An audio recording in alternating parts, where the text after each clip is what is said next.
Welcome to Fravashi Unplugged. I am in conversation with Ms. Akanksha Kapoor, Academic Coordinator Early Years at Fravashi International Academy. Welcome to Fravashi Unplugged, Akanksha. Thank you so much for having me. So, what is the Cambridge Early Years curriculum at Fravashi International Academy? So when Fravashi International Academy was founded, I think Ratan sir had this vision that he wanted a school where the learning is child-centric. There is something special for each learner at Fravashi International Academy, and that's how it became a Cambridge Pathway school. So Cambridge Early Years is the newest addition to the entire pathway. We became an Early Years center somewhere in 2020. We were among the first top 10 schools in the country during COVID to become a Cambridge Early Years center. Learners aged 2.5 to the age of 5 become a part of the Cambridge Early Years pathway.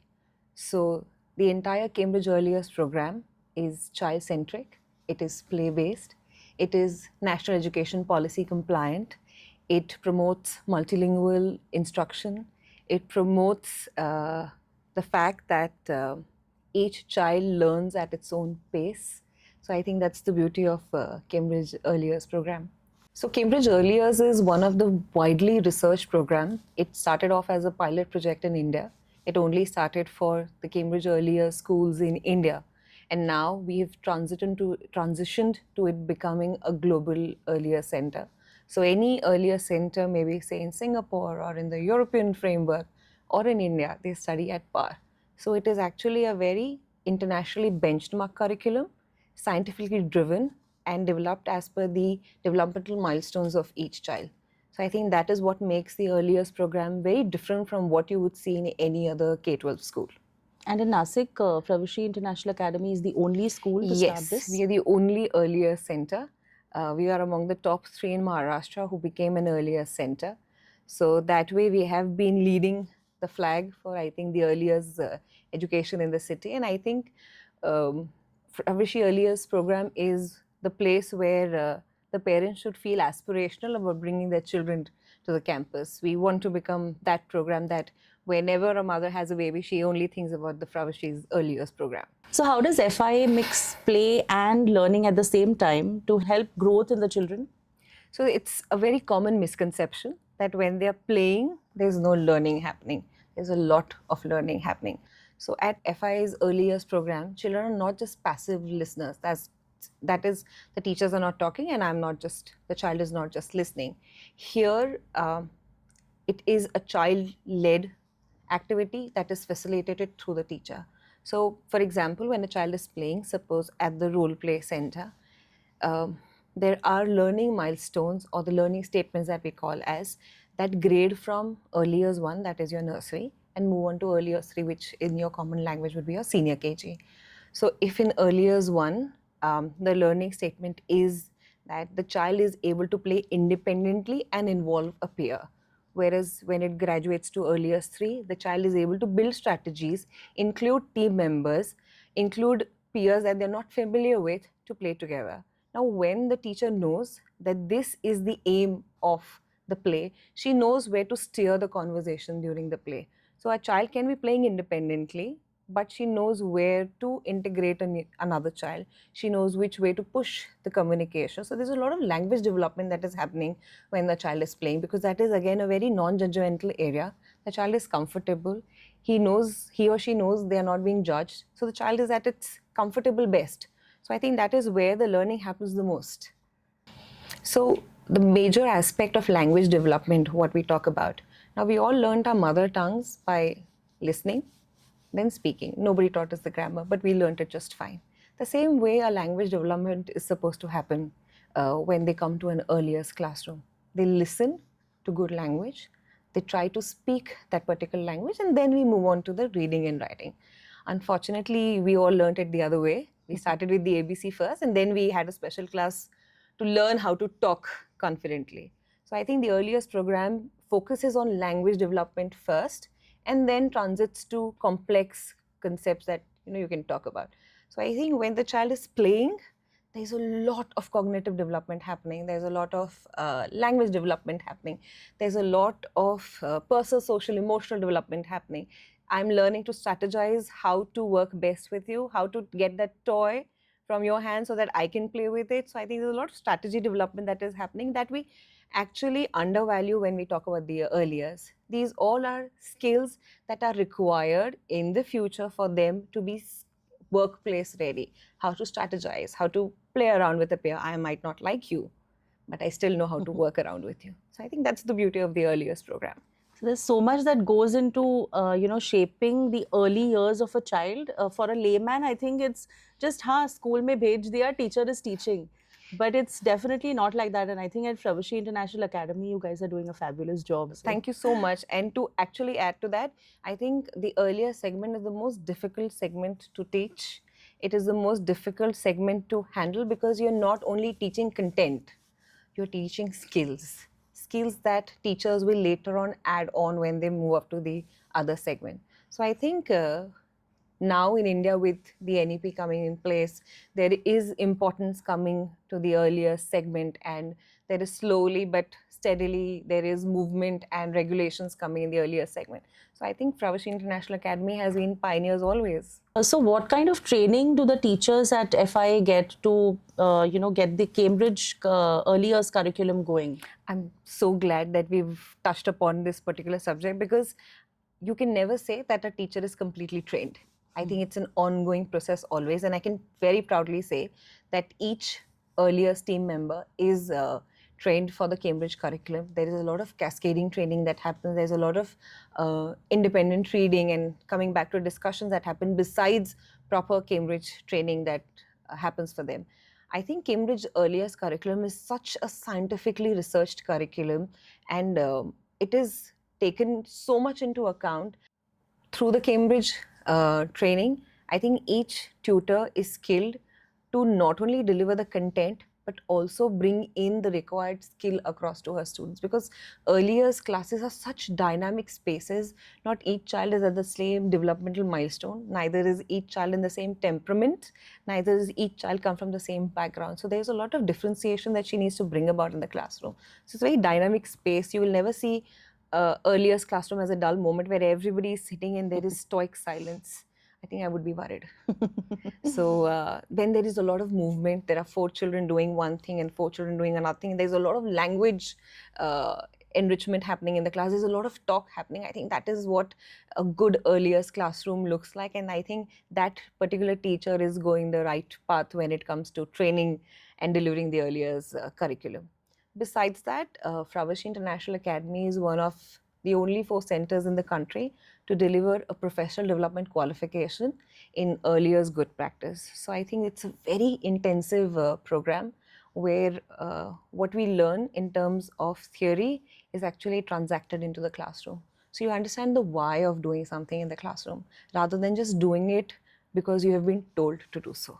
You understand the why, you understand the reason why certain practices are in place, you understand why there is circle time, you understand why there's a hands-on activity to be done. So I think for a teacher, it is very important for her to understand the reason behind her taking that up rather than just doing it because it's given to me. Pink and Blue Paradise is, I think, one of my favorite places in Nasik. True. I had been to the school and I was wondering, why am I not small right now to go into that school, or why isn't my daughter that small? So tell me more about Pink and Blue Paradise. So Pink and Blue Paradise is our youngest and safely the favoritist baby of the Fravashi group of schools.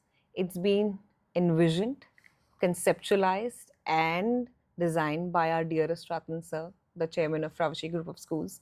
So it is one of a kind play school because it is the only play school that aligns itself to an internationally benchmarked curriculum. It is not a place where you just do a beautiful activity that is aesthetically placed for picture perfect pictures, but there is a reason to that activity coming in place. It is based on developmental milestones for each child. The activity has an outcome. There is a certain skill the child is going to develop over a period of time, and that is why that activity is happening. So there is a reason to why a day looks a certain way at Pink and Blue Paradise. So each day when you walk into as a parent, you will see a learning statement on an easel board. So you know as a parent, this is a skill my child is going to achieve or attempt at, the end of the day today. So that way, Pink and Blue Paradise, I can safely say, is aligning itself to the benchmarks of education in the city. Now, besides academics, there are a lot of parental engagements at Pink and Blue Paradise. Parents have a chance to come in, see, and feel what Pink and Blue Paradise is all about. Besides that, we also hosted an exclusively sports day for the little ones. Now, I'm sure you can understand handling a 2.5 year old with the parent sitting right across and making the child reason out and understand why I cannot walk up to that parent. I think the children did a wonderful job. The sports day was different because not only did the children perform, but the parents were engaged as well. So there was a lot of chance for the parents to bond with their children, to enjoy a sports day with their children. All the sports activities that we had, the parent had to accompany the child. So I think that parents had a blast, we had a blast, and children surely had one. How does this parent partnership work, to help in the growth of the children? Now, see, whenever we talk about the earlier segment, parent partnership is very, very important in this particular segment because we are still an unknown factor to the child. We still need time to develop our bond with the child. So what the parent get from the child as feedback is very important for us to know as practitioners, that how has the child's experience been in the school. It helps us tailor a better experience, a better learning experience for the child in the school. So I think that way, parent partnership plays a very important role in the earlier segment. Now, when we say parent partners, it just doesn't mean that you know what happens in the child's class or who his friends are. Parent partnership actually involves a lot more than said. It, of course, entails knowing what your child has done at school. For that, we send across to parents something known as a teaching learning plan. So you know what your child is going to be learning through the day. But besides that, we also send to a parent something called as a home link. So for example, when I'm talking about parts of the plant, what I ask you as a parent to curate is, whenever you're sorting the vegetables or the fruits in the kitchen, ask your child to sort it out. So that is something that you as a parent can give an experience to the child. So as we rightly say, we don't want you to teach. We want your child to have an experience. So that is what we want you as a parent to talk to your child, to have that conversation. And it gives you also an insight, okay, my child is learning it this way. And when you give that to us as a feedback, it helps us to understand how the child is thinking. So that way, the parent partnership works much better. Now, whenever we talk about parent partnership, in our days, we've only thought of it as going to the parent-teacher meeting, PTMs, where we yes. would be very scared. Oh my God, we're going to have a thrashing day today at home. But here, parent partnership also involves to so many more aspects. We have events like Daddy's Day Out. We have events like talking about body boundaries, talking about safe, unsafe touch, having a Diwali get together. So you bring across the whole community of early years together. Everybody is excited, really brings out an experience, understands how the team functions, what the culture the Fravashi group of schools hold. I think when you get that as a parent, then that real partnership starts, where you understand what Fravashi stands for and you resonate with that. What is Fravashi for you? So Fravashi for me is, I think it holds a very special place in my heart, not only as a team member, but as a parent as well. My children have grown up on the campus. One has been a part of the Fravashi family since early years too, and one has been a part of the Fravashi family ever since she was in my womb. So I have seen both their journeys now, one almost an adult and another still in their early years. So I think when I look at them, I understand that Fravashi is not just a word, it's actually a culture. When I look at the impact of the curriculum on my own children, I can safely say that, of course, they're learning content, but they're learning to be confident learners, they're learning to have a mind, they're learning to have an opinion, they're learning to question the right things, and they're learning and willing to see reason as well. Besides being speaking about their academic growth, I also see them growing up to be really sensitive individuals who want to make a real difference to the world. I think that is the best part what Fravashi can give to the children. And when I see it happening to my own children, I can safely say it must be happening so much more to everybody else. So Fravashi builds the whole personality of a child. So when you safely say holistic, this is what holistic is all about, where there is a perfect balance of academic, co-scholastic, and personality development. And personality development, not only how they speak on the stage, but personality as how they treat their peers, how they treat children who are not academically as gifted as them, how they deal with those peers, how they stand up to bullying, how they stand up against gender discrimination. I think this is what the world needs, more Fravashiites. Superb. Thank you. Thank you.